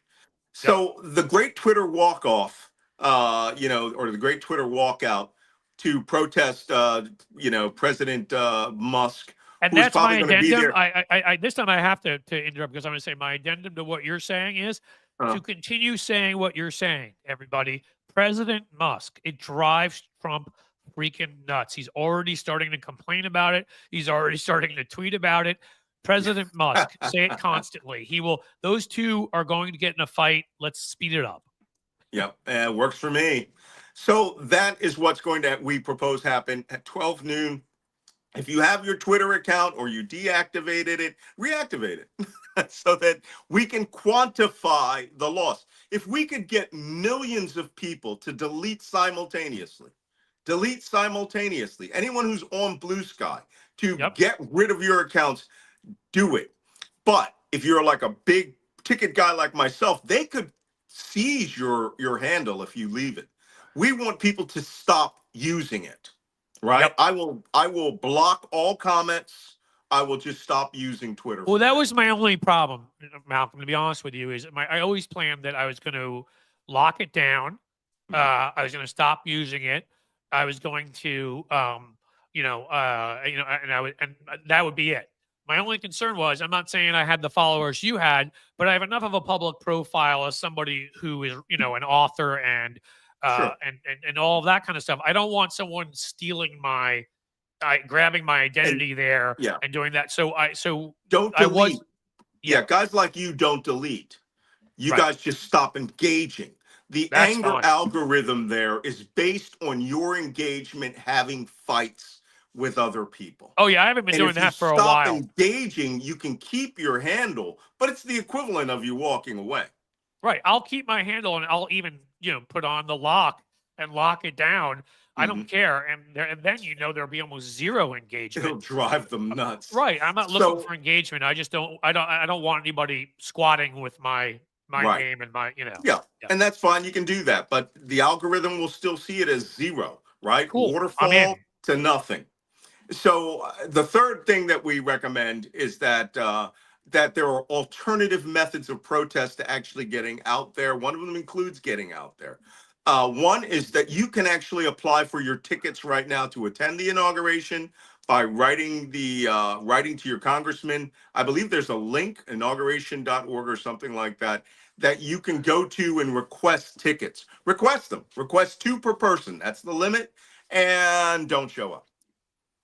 Okay. I think that's a brilliant one too. And what's great about all of this is actually YouTube is the main place I go, and Twitch I'm at, whatever. But this is streaming on Twitter right now, so they can know good. They'll know what we have planned, what we have coming. Like I care. What are you gonna do? No, get me off Twitter and push me to Blue Sky? I was gonna say, I wasn't even saying that I saying just the opposite. I want them to know. I'm glad it's streaming on there. Let those sons of bitches know what we're gonna do. It took me 10 years to get to 1 million followers on Twitter, and I reached 200,000 on Blue Sky in less than 3 weeks. There you go. Right. I mean, again, I just, and I've been concentrating here. I hit 101,000 and then I got 2,600 bots purged. So I felt, which again, I'm glad they did it. It's just sort of like, why did you wait till I broke 100,000? You guys make a big deal of that. You send out the nice little plaque and all that. So it's like you waited till I got past there. But last I looked, I haven't looked this whole time. Hal Sparks, I was on with yesterday, was like, everybody go follow, subscribe. And I'd gotten back up to within 40 of 100,000. So I have a good feeling I'm probably past it. So I've been concentrating on this, Blue Sky a little bit less, but Twitter, the only thing I've been doing is streaming there to piss them off. So I'll probably just, lock that down and end that on the 20th. That's helpful. Yeah, and people have been begging me on this, do spaces and everything. Nope, not engaging the anger algorithm. And the final alternative one we had was National Imperial March Day is what I call it, which is at some point, or if we could get a nucleus of several thousand people to come to the parade route with kazoos, as the parade comes across, they will play the Imperial March from Star Wars badly to show, the Orange Vader exactly what we think of him, which is you're a joke. And this should be the only form of physical protest. The best part is anyone out there who can hear our voice can do it and upload your video on TikTok, Facebook, or Blue Sky and show us you playing your kazoo, playing I the think that's what Imperial I'm going to March do. medley. Right? I'm going to black out. I'm going to do a media blackout. Twitter easy, and then I'll walk around with my kazoo, and then maybe I'll wait the 100 hours, or I'll do it. The only thing I'll do is do that during it, and Yep. I'll do some fun kazooing. That sounds like I can do that. Yeah, you could actually organize an entire Twitter, or Zoom of 10,000 people Well, I can where organize everybody. that. Absolutely. I've been talking to folks who are kind enough to be, we've had up to 20 something thousand in this room, which has been amazing for the chat. And there's a whole good bunch of them who are either from Cincinnati or Columbus or from Northern Kentucky, or maybe we can all meet in Cincinnati and go for a nice little march. I don't know. We'll figure it out. But as you said before, what made my living in, for the most part, understanding media. What I always try to teach Democrats who just seem to have so much of a harder time getting it, and I'm talking about electeds, spectacle, right? Right. Big things. That is what gets media attention. A blackout where, as you said, the numbers are quantifiable, that becomes a story. A bunch of people marching, playing the Imperial March on a kazoo across the country at the same time, that becomes a story. Like, this is, again, you got to think about the way our media thinks, and it's no longer in the mature way we wish they would think to concentrate on policy. You've got to get their attention with stuff like this. It's been said that Republicans speak in shouting headlines and Democrats speak in fine print. Yes. And it's time for us to start speaking in shouty headlines and to take first off, Trump wants the entire world's focus on him, not involved. People come up to me if they say, hey, did you see the inauguration? I'll say, no, I didn't see anything for 100 hours. I am not going to watch advertisers that support this. I will not watch channels that support this. I don't want to see the analysis of something that I reject and that I don't agree with. And I'm not going to watch Jeff Bezos licking his shoes and Tim Cook patting him on the ass. And I don't need to watch our billionaire class. There are some good folks like Mark Cuban, but most of the billionaire oligarch class, the ones that are all joining his cabinet, because obviously having worked for the WWE is perfect for Secretary of Education, as you know. Mm-hmm. Those are the people who are going to be there fluffing him. So yeah, well, don't give them what they want. Yeah, well, it's a joke, a dangerous joke regime. And as I like to describe it, Trump is a drunk monkey with an AK-47. He really is. It's all amusing till he pulls the trigger. Yep. And then we'll see. So, but we as people who don't view this, look, I didn't vote for him, so he's not my president. The time of back a president no matter what is over in America. Because to do that, you must be someone who believes in the Constitution, who will defend the Constitution, who will protect the Constitution. This man doesn't know what it is. It's a word that he uses from time to time, but it is about him. He is Mad King Donald. That's how I like to refer to him. He's no different than George III as far as I'm concerned. And the MAGA red hats are nothing but the red coats to me. I'm a Philadelphian. I mean, look, he's directly assaulted the Constitution a number of times. He's only going to get worse. Of course. So I'm like you. Listen, I was pretty young at the time. I couldn't have voted even in that election, but I was a little bit too young to vote in the Dukakis George H.W. Bush election, to pick one example out. But George H.W. Bush won, and I considered him the president of the United States. I considered him my president. I had a lot more trouble with accepting George W. Bush, with torture and some of the other things that went on. But when it comes to this, no, he's not my president. No. I'm sorry. No. You don't get to commit insurrection and attack the very system that we have, and then have me accept, no matter how you become president, that you're my president. So I love what you've come up with. I mean, it should be a pact, but I also think it should just be a saying. It should just be nope. I think to me, that's the not perfect, as a messaging guy. I love it. Is he your president? Nope. Are you going to do anything? Do you believe you should do anything to support him? Nope. It's always nope, which is what I'm going to run with that one. Well, let's get that super PAC going. Another thing, the reason I mentioned that it's a PAC, we do not support each other as Democrats, progressives, conservative never Trumpers. Yep. And we allow people on, to do things on their own initiative, like the Lincoln Project, phenomenally powerful organization. The Right. Lincoln Project was phenomenally powerful on cyberspace, not in real space. They You're right. didn't have advertisements that were showing in Des Moines. Not at all. They didn't, they could put out an awesome video, but no one would broadcast these things. We have to get to the point where our message needs to show up, in the Cracker Barrel, or, You're at right. When you go into the Chick-fil-A. gym, as somebody who's in Ohio, and again, Cincinnati is a pretty liberal city, so we're an exception, a blue dot. But even I go 20 minutes, in a certain direction here, and anywhere you go into a bar, Fox News is on. You go into a gym, Fox News is on. You go into our airport here, it's almost always Fox News. I mean, that stuff is the kind of stuff that we have to change. Yep. And part of And that we is got to by complain about it. culturally, yeah, complaining about it, but culturally changing, by talking to people, by being loud, by creating our own channels. Again, I only started taking this channel, what I would say, consider, seriously, maybe 6 months ago, where I started really putting up content every day. Before that, once a week, twice a week, whatever. And I'm at 100,000. So, I'm so glad that folks here have supported me. You're supporting me by coming on here with your big following. Hopefully, I'm helping you get your message out about the inauguration. People, we should be supporting each other.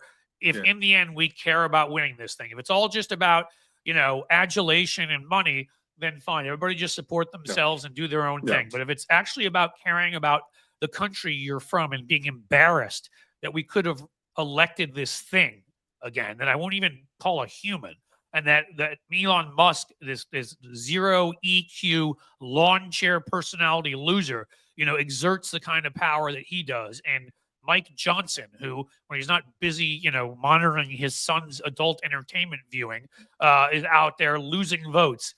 I mean, this group of losers, my God. I mean, as I said, I don't believe in bullying in general, but I'd love to go back to high school and stuff them all into lockers. They're tools.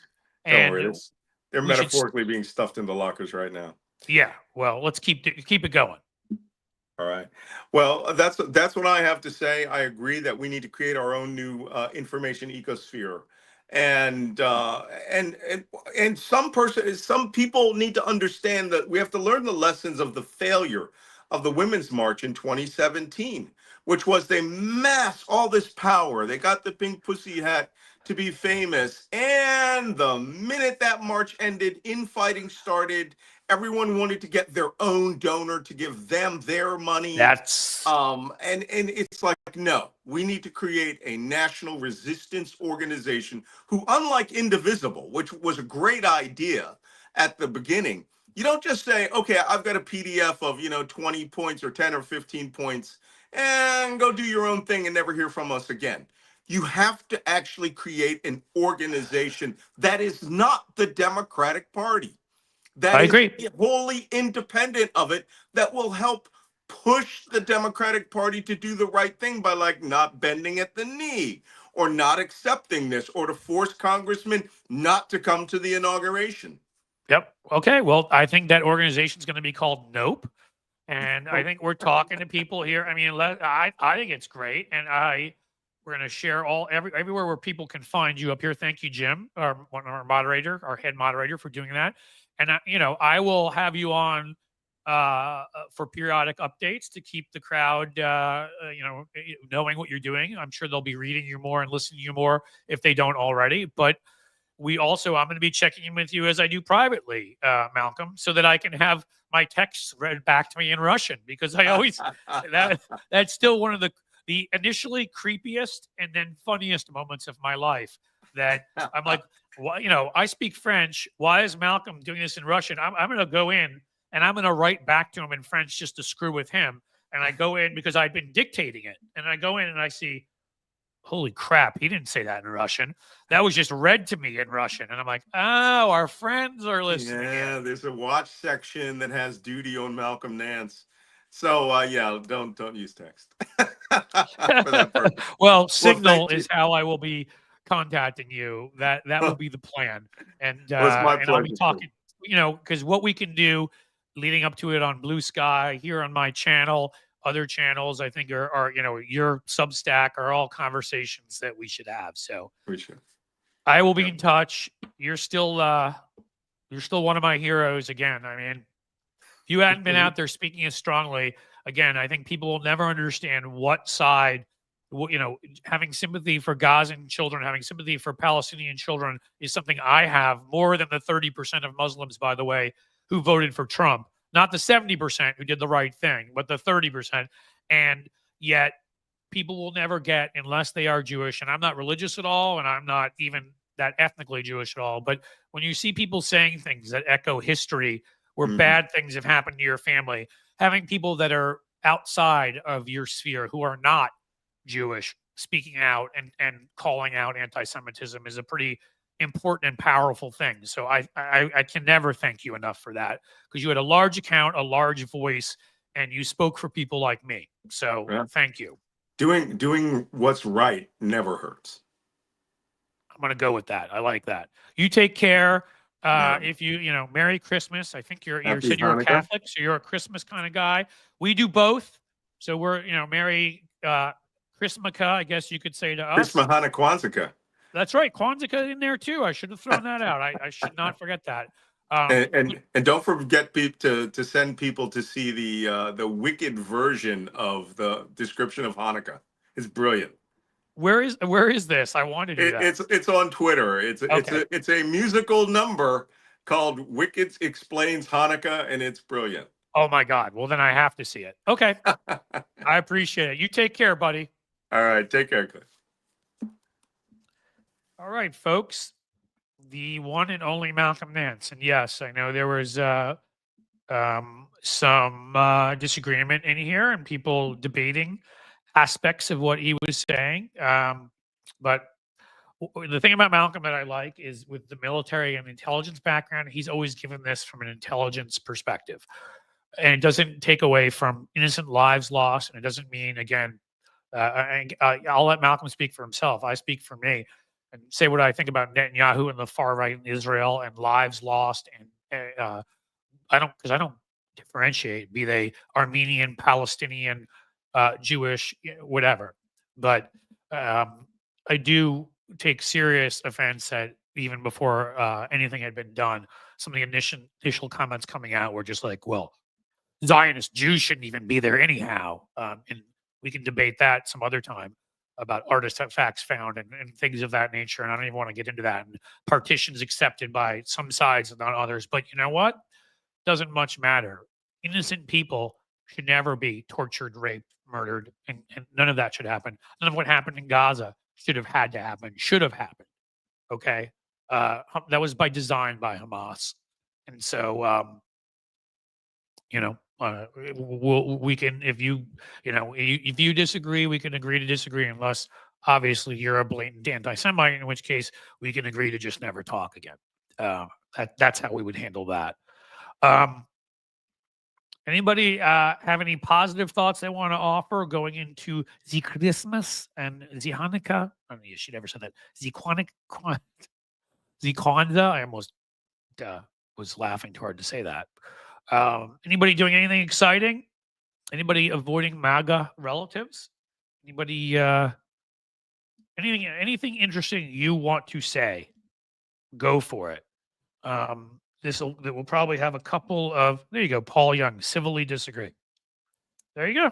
You can do that. You know what? We civilly disagree on a bunch of things as Democrats, and if we can't do that, that's why I've tried to have hard conversations here, and I don't think everybody's always agreed with me on things, and you shouldn't. Because what our coalition should be is from leftists on over to never Trumpers. There are some issues we're going to disagree on.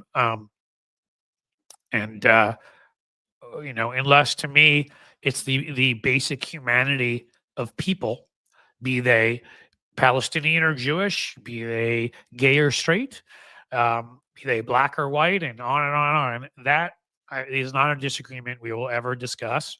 And those are people that won't be allowed here. But beyond that, yeah, we can argue over ideal tax rates. Yeah, we can argue over certain key foreign policy decisions. That's what we're supposed to be doing.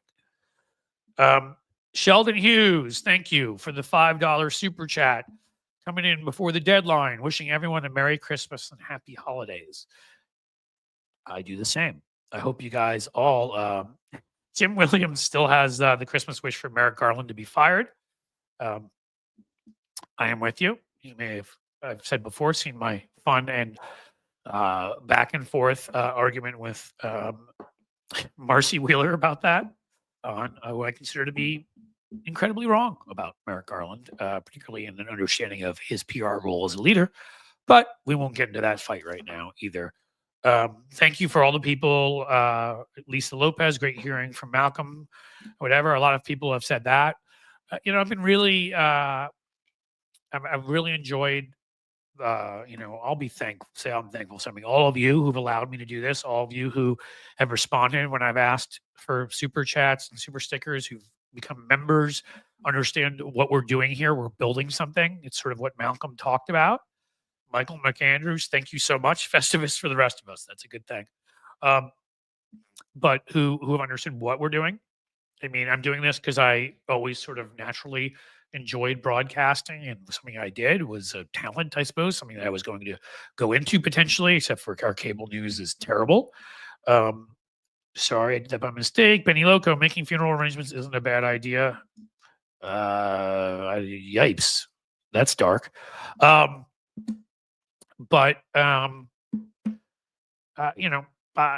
couldn't do this if you guys weren't here supporting me. I couldn't do this if you weren't watching. I couldn't do this if you weren't super stickering, chatting it, and becoming members. And because again, that was the phase one was just getting this thing going the last couple of months. Phase two is where we really up the streams, hopefully to a larger number of folks. We get the Patreon and YouTube membership sorted out perfectly. We get the merch game up and on YouTube because you're over 100,000. We actually let you put it on YouTube. We get our Twitch going, which we're going to work on. Hal Sparks, in fact, is going to do what Tony does. Right now, the only day we overlap, I believe, is Wednesday, where he can do a Twitch raid and send his folks over from his live stream, which ends at 2 when mine begins. So I may have a conversation with some of you because he's on Monday and Wednesday, Wednesday, Friday. If I may change one of the days I do this, I don't know, or add another day, depending if I think I can handle that.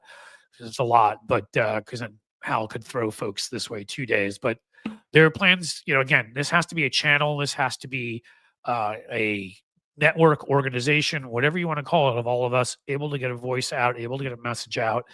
And with how quickly we got to 100,000, or maybe just slightly shy due to bot erasure, I think we can get to 200, 300 and become a real force and affect the conversation and affect how the authoritarians who are taking our government over, what they get away with, what they don't, and how much more difficult we make life for them. And that's always been one of the goals here.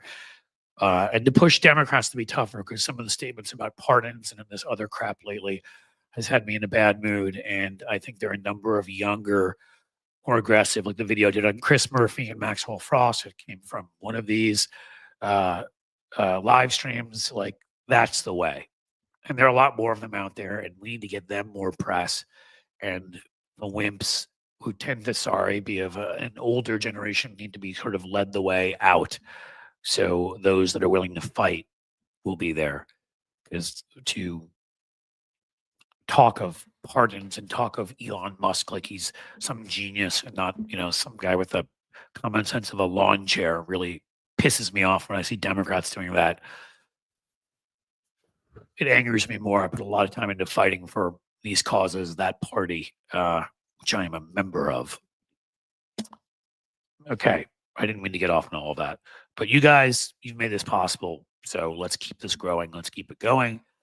And that may be the end. Anybody have one? I don't have to Jerry Maguire it, but I like to leave on a positive note. One membership. Come on, give me a membership. Give me one super sticker, one super chat. A positive way to leave. A way I can stand up tall and be proud. Cliff, who are you going to? Hal Sparks is going to send. Who am I going to raid? Like, where am I going to send my folks? I don't know. If there's somebody who comes on right after me, I'd do it. I'm I'm not aware of that person. But if they make themselves aware to me and it's the kind of thing that you guys would like, why, sure. So, yeah. Well, you know, I saw what you just said, Benny, about you've been fighting for 10 years and it falls on deaf ears. I've been doing it 25, and we've made a lot of gains along the way. I mean, I never thought I'd see marriage equality in my lifetime, you know, to pick one. But we've also lost some things along the way, a lot, to where we are now. I may do my next rant on the things that can be done that are in the Constitution that are perfectly legal, that because of stupid traditions, I've mentioned them before, and stupid sort of kowtowing to congeniality with a party that tried to overthrow our government, that Democrats have refused to do. And I don't care who we're talking about here, because there may be people I like a lot, but have been unwilling to do. And I'm going to throw it all out there about what we have to do. So, does anybody have anything else? Come on. Even a 99-cent super sticker. Even that would be the note of all notes to leave on. Anybody got that? Anybody can do it? Who's coming with me? Who's coming with me? Who's coming with me? Is this goldfish coming with me? You know, guys, I could get up and start really acting it out, but I'm not going to do that. Many of you are kind enough you're all kind enough to be here. Many of you are kind enough to give me super chats, stickers, and memberships already. So if there's not one more among you who can toss a 99-cent sticker my way, you know what? We're okay. You guys rock. Thank you for being here. Thank you. Yeah, see, there you go. Jesse James gets it. Thank you for being here. Thank you for supporting. There we go. Vicky Scott became a new YouTube member, and then Sheldon Hughes jumps in. This always ends up happening with a $2 super sticker, and then of course we get JM Vandy. My gosh, you guys, with a $5. It's like it's feast or famine here. You were all excellent. I so appreciate it. And one of the things I'm also working on is we'll have a list of names of people who've given and all that, and our members that we can sort of have flow down the screen at the end, so people can see that. You guys are terrific. Thank you, moderators. Jim, you're fantastic. Thank you, everybody, for being here. And I'm going to go run off to Christmas Eve. So as the sun sets slowly in the west, folks, I bid you a fond farewell.